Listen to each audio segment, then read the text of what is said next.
the Johnson's Wax Program with Fibber McGee and Molly.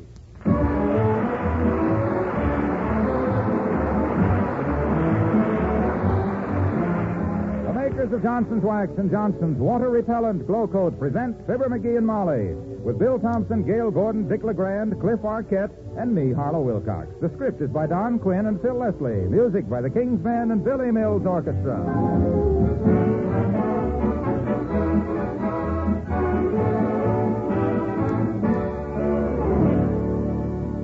Fibber and Molly join us in a moment.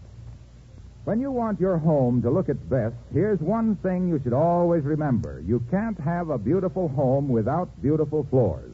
And the best way to make your floors beautiful and keep them that way is to wax them regularly with Johnson's Paste Wax. That's right. For more than 3 generations, Johnson's Paste Wax has been a favorite of meticulous homemakers. This tough, long-lasting floor wax gives your floors the real protection from wear and tear that only a fine wax gives. More than that, its hard, smooth surface makes floors far easier to keep clean because dirt, dust, and grime just whisk right off at the flick of a cloth or a dust mop. And finally, nothing beautifies a floor or brightens a room like the rich luster of Johnson's Paste Wax. No other wax gives quite the same lustrous beauty in quite the same way. Tomorrow, ask your dealer for the finest of floor waxes. Ask for Johnson's Paste Wax.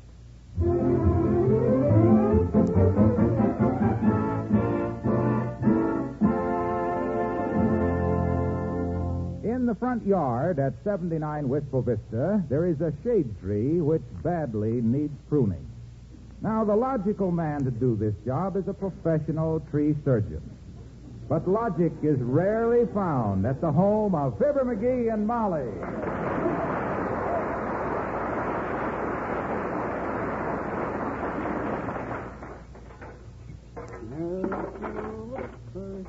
What are you going to do with all those tools out here, McGee? I'm going to prune that shade tree there, kiddo. Only even off a few of the raggeder-looking branches off of it. Look at that thing. Well, it's as one-sided as a Russian election. Well, it does look a little uneven, but you be careful now. I will. I won't hurt myself. It's not you that I'm worried about, but there's the cutest little woodpecker that lives in that tree, and I don't want you to frighten him away. Me frighten him? Ha!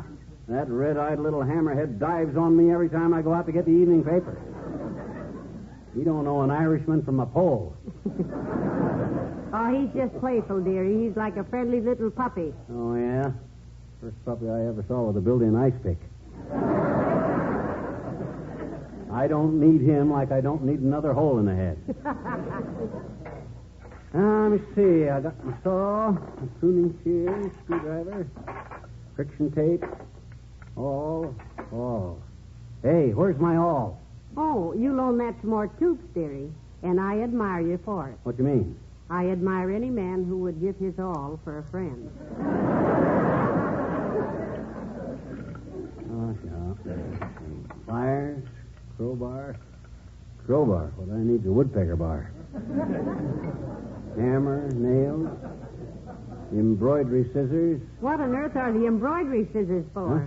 You going to trim that tree with scalloped edges? Oh, no, the scissors that's cut the end off my cigar with. Oh. Why don't you just bite the end off of it? Oh, it's too unsanitary. After all, that cigar goes in my mouth, you know. Well, hold the stepladder for me, kiddo. I'm going to start right here. All right.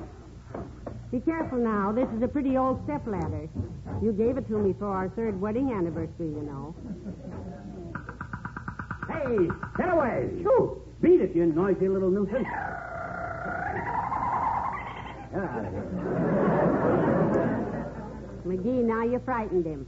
Frightened him, my clavicle. Look at what he done to the handle of this saw. He just missed my thumb by an inch. Oh, now don't be so... Oh, hello there, Mr. Oldtimer. Oh, hi, old-timer. Hello there, kids. Hey, don't worry, daughter. I'll help you shake that ladder. We'll get him down from there. Oh. Hey, no. Cut it out. Mr. Oldtimer, I'm not trying to get him down off the ladder. Oh, I'm just up here to trim this tree, old-timer. Well, good for you, Johnny. I like to see a man get an early start. What you going to trim it with? Colored lights and candy canes? I wouldn't put the presents under it yet, though. Might get some bad weather between now and Christmas. Take it easy. I'm not trimming the tree for Christmas. I'm just pruning it down a little. Its limbs aren't even. Whose limbs is, Johnny? Mine ain't. I got a 32-inch arm and a 36-inch leg. Hey, you want me to help you? Huh? I was an intern at one time for a tree surgeon. Oh, really? In a nursery, I suppose, sprinkling talcum powder on the little seedlings. No, daughter, I was a pre-med student with the Gilbert School of Tree Surgeons in Red Oak, Iowa. That's all. But I got thrown out of the profession for malpractice. I made a serious mistake. Oh, what did you do? Well, it was my first major operation, daughter. Yeah? The patient was a big oak tree. I performed a saporotomy and left him with a 6-foot incision in the torso. Well, I laid all my instruments out, and I says to Dr. Gilbert, I says, what do we do now, Doc? Nail him shut? Nope, says the doctor. Fill the incision with wet cement. Did you do it? Yep. I plugged it up, let it harden, and started packing my instruments, and suddenly I realized I'd left something in the tree I shouldn't have. Oh, heavenly days. What did Dr. Gilbert say? He said, and I quote, "Help! Let me out of here, stupid!" Come on, kid. Come on.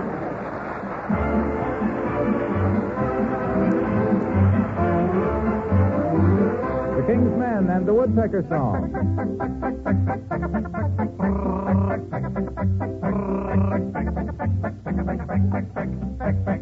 He's up each morning bright and early to wake up all the neighborhood, to bring to every boy and girlie his happy serenade on wood. Hear him pecking out a melody, pecking at the same old tree. He's as busy as a bumblebee all day long. Hear him pecking out a melody, pecking all around McGees. He's as nutty as he can be all day long. To serenade your lady, just find a tree that's shady. And when you hear that peck, sing right along. Come on and try his rhythm, and let your heart beat with him. Just listen to that peck, happy little woodpecker song.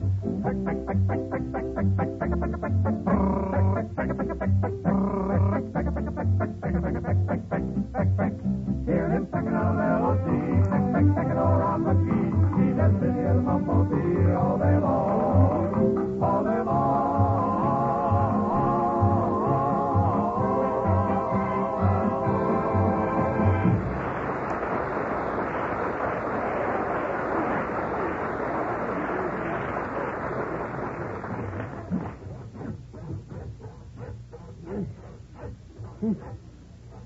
Yeah.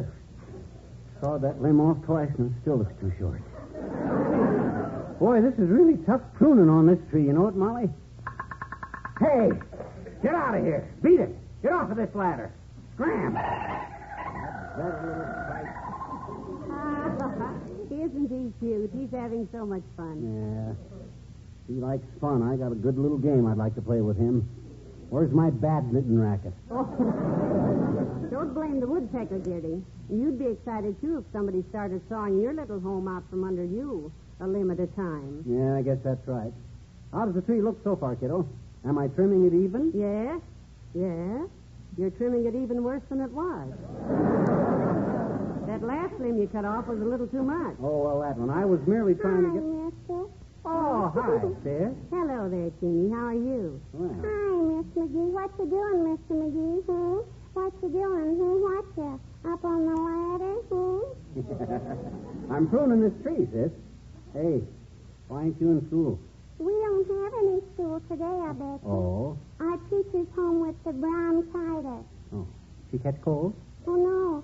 She broke her leg. She broke her leg. How's that, Teeny? I thought you said she had bronchitis. She has, I bet you. That's how she got her broken leg. She tripped over Willie's brown tie.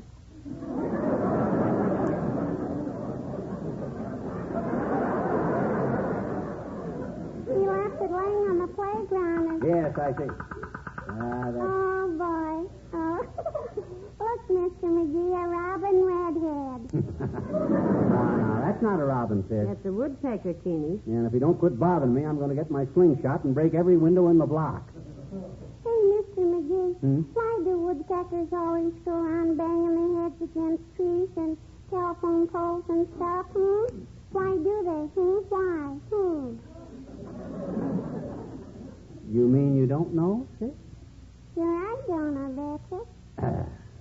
Well, sis, once upon a time, there was a big tree in the middle of a field, and it was attacked one day by millions and millions of 7-year locusts. By the way, McGee, why are they called 7-year locusts? Well, because a good gag about locusts come along about every 7 years, and I just done one 2 years ago. Well, sir, them locusts started eating and devouring that poor tree, Teeny, leaf by leaf, stem by stem, and limb by limb. Oh, gee. And the tree started to cry, being a weeping willow and kind of emotional. Oh. And it hollered for help, and a bunch of red-headed, kind-hearted little birds flew to the rescue and ate up all the locusts. Oh, boy. Good deed. Yeah. And the tree was so grateful it said, "Well, thanks, birds. I sure appreciate what you done. What do I owe you?" And the bird says, "Oh, whatever you think is right." And the tree said, No, you name your price." And the bird said, "Well, we'll have to twitter about it a while and let you know." And the tree said, "Okay, but whatever it is, you just send your bill in to me." And they did.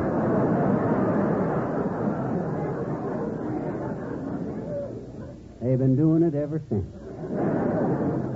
Every time one of these red-headed birds sees a tree, he sends his bill into it. Isn't that interesting, sis?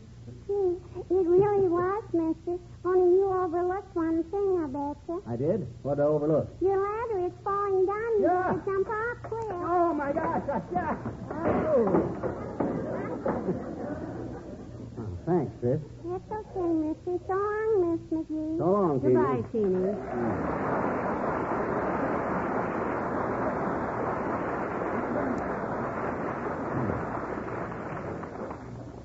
You know, McGee, Huh? I think you've taken too many limbs off the north side of that tree. Well, that's a simple thing to re-rectify, kiddo. I'll just take a few more off the south side. You pick up the step ladder while I pick up my saw. Oh, no, Molly. Here, let me handle that ladder for you. Well, thank you, Mr. Wilcox. Hi, Junior. Hello, pal. Hey, what happened to your tree? McGee, What do you want? I wasn't talking to you. I was answering Mr. Wilcox. Oh. Well, this tree was a little lopsided, Junior, so I'm trimming off a few branches. Oh, that's a pretty sloppy-looking job, pal. Why don't you get somebody over here who knows something about pruning trees? What do you mean, somebody who knows something? Who knows more about it than I do? Well, starting alphabetically, Why, there's... gee whiz. Back in Peoria, I worked for old man Brunner as chief pruner of Brunner's Pruners, specializing in pruning prune trees to produce premium prunes. Well, what I meant to say, pal, was... Everybody knows that a well-pruned prune tree produces prettier prunes than an unpruned prune tree, and I was the pride of the prune people. Some of the pruners pruned at noon, but I like to prune by the light of the moon. I got to be known around the prunery as Goon Boy, the lunar pruner. I always croon a little tune when I'd start to prune these premium prunes.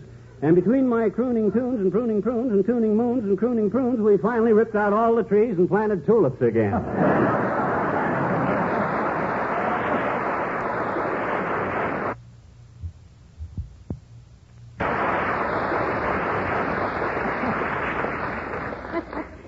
He's always planting tulips.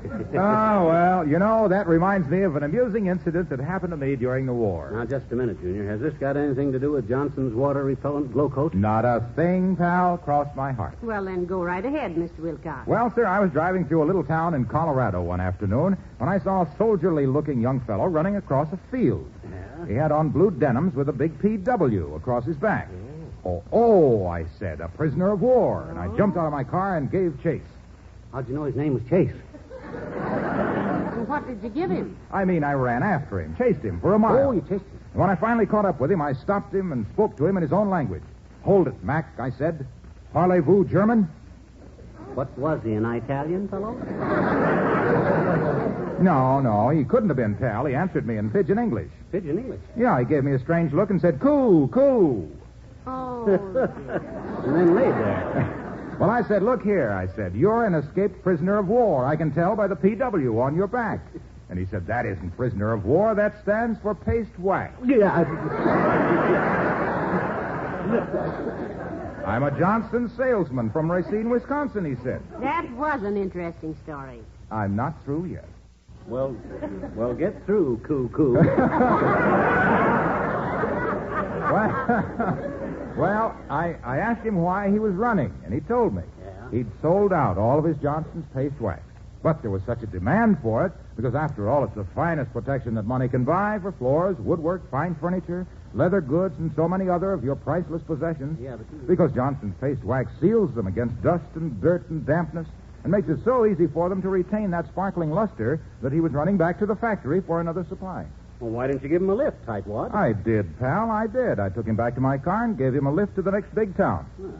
Matter of fact, it was in the papers the next morning. In the paper, what did it say? It said, "Prisoner of war escaped from Colorado prison." Police seek accomplice with getaway car. Oh. That was me, kids, the accomplice. Oh, boy. I'll bet you laid low for a while after that one. I didn't go out of my backyard for 3 weeks, just stayed home and planted tulips. So long, kid.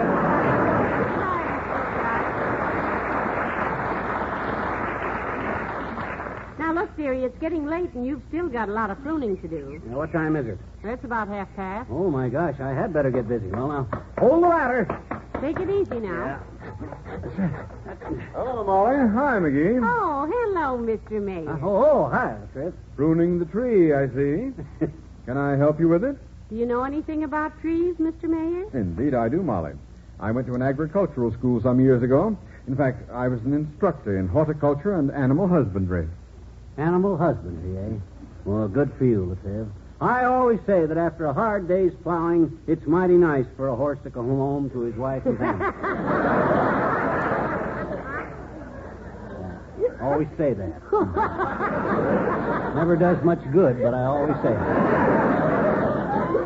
Why did you give it up, Mr. Mayor? Well, it got a little confusing, Molly. My students kept trying to get their livestock on the bride and groom program. Oh, Anyway, I preferred horticulture, planting, spraying, pruning, and grafting, that sort of thing. Mm-hmm. And from grafting, it was just a short step to politics, eh, Lefebvre?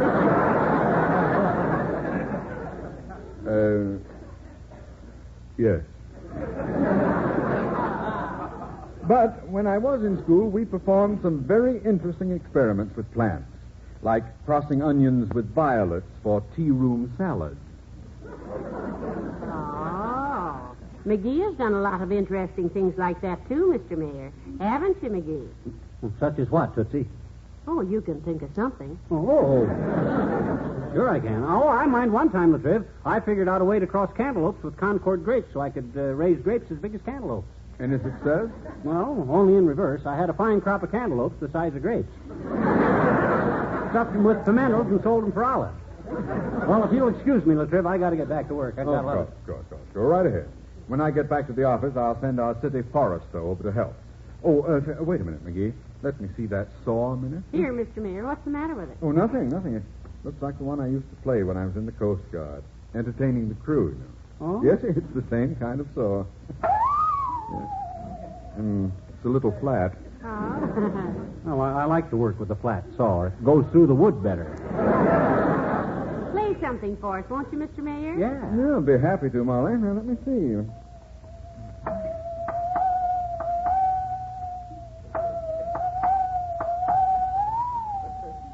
Very pretty. Very pretty. What was that? The third man theme.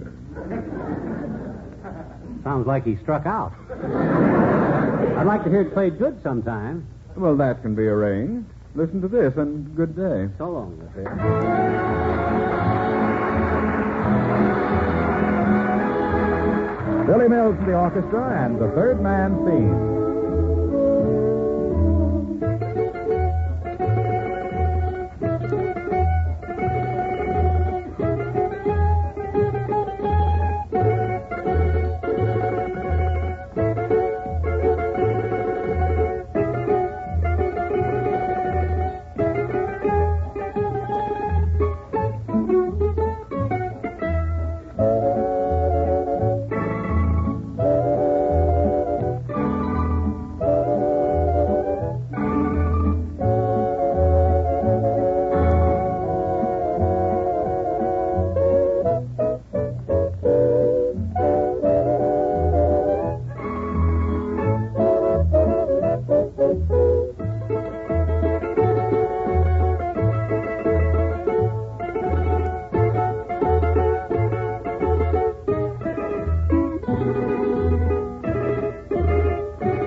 Molly? Is the tree even yet?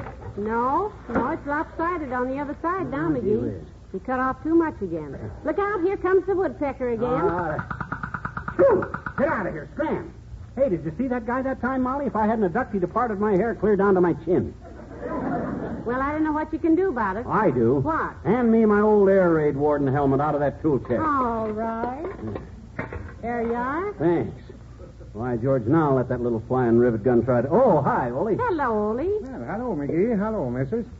Hey, why are you messing up the shade tree, McGee?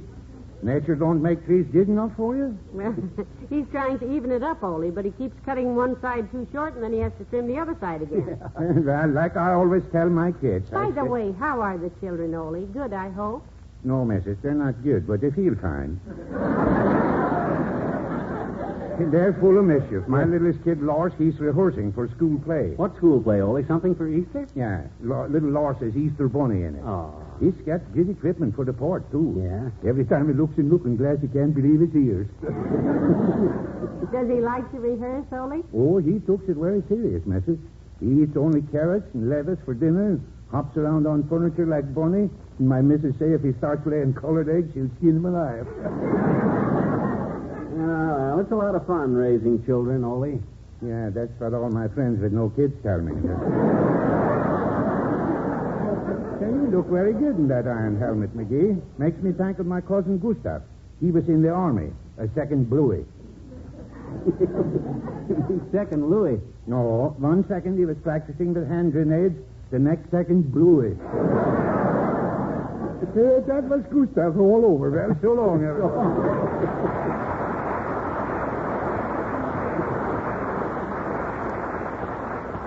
McGee, that tree's beginning to look awfully skinny. You've got more branches on the ground than you have on the tree. Well, my trouble is that when I'm up on the ladder, I can't stand back and look at it at the same time, too. I can't get the right perspective. Look out, here comes the woodpecker again. Let him come. I'm ready for him. Go on, light on my head, you little mutt. Heavenly days. That'll teach him a lesson.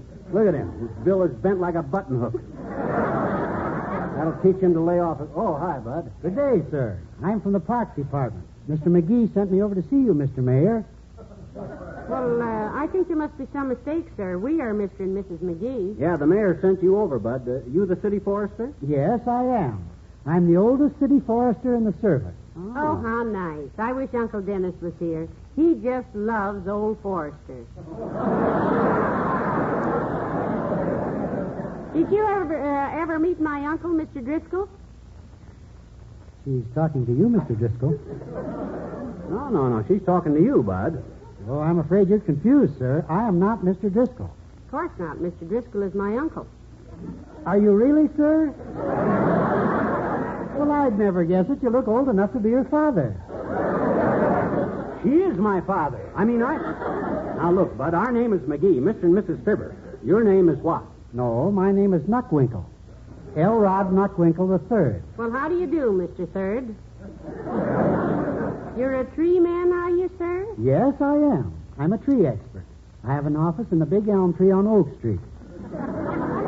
That's my branch office, of course. That's a political job you got, ain't it, Knockwurst?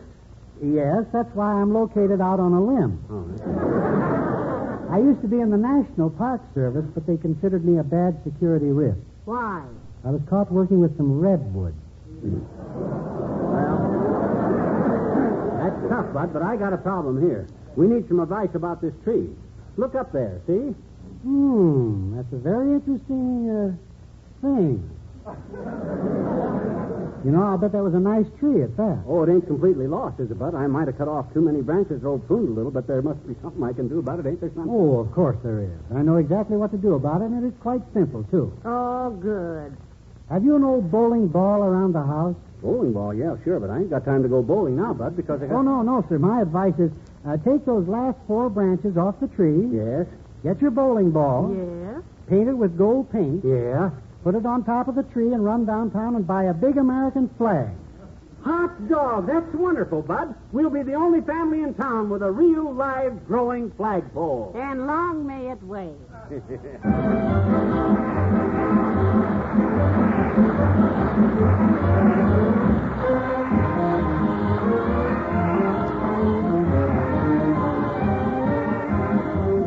Fibber and Molly return in a moment.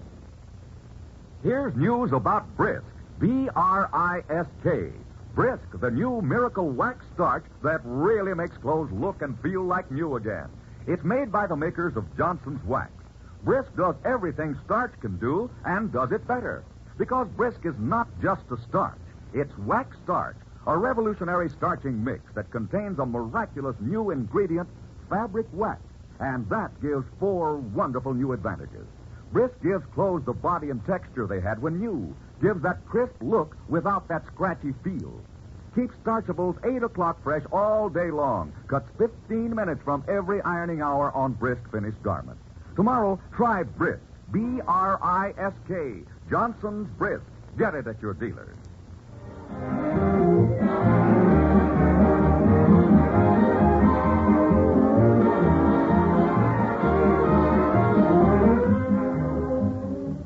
Ladies and gentlemen, we'd like to offer a salute tonight to the Boys Clubs of America. There are 325 boys' clubs across the nation now, and their goal is 1,000 of these clubs. The evil monster of juvenile delinquency is a serious threat to our children.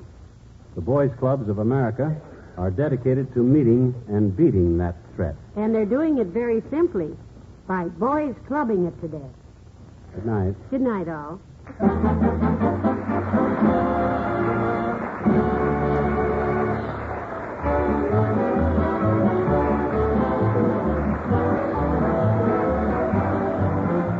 The makers of Johnson's Wax and Johnson's Water Repellent Glow Coat, Racine, Wisconsin, and Brantford, Canada, bring you Fibber McGee and Molly each week at this time. Be with us again next Tuesday night, won't you?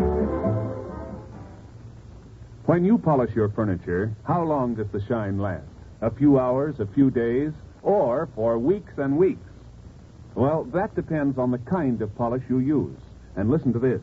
Recent tests show that among leading cream furniture polishes, only one gives you full protection from fade-out shine, and that one is Johnson's Cream Wax.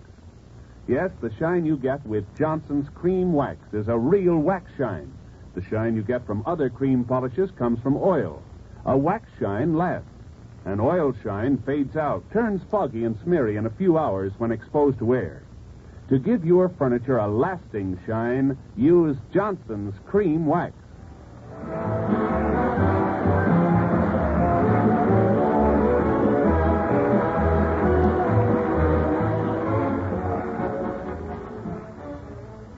Steve Wilson takes a guided tour on Big Town, next on NBC.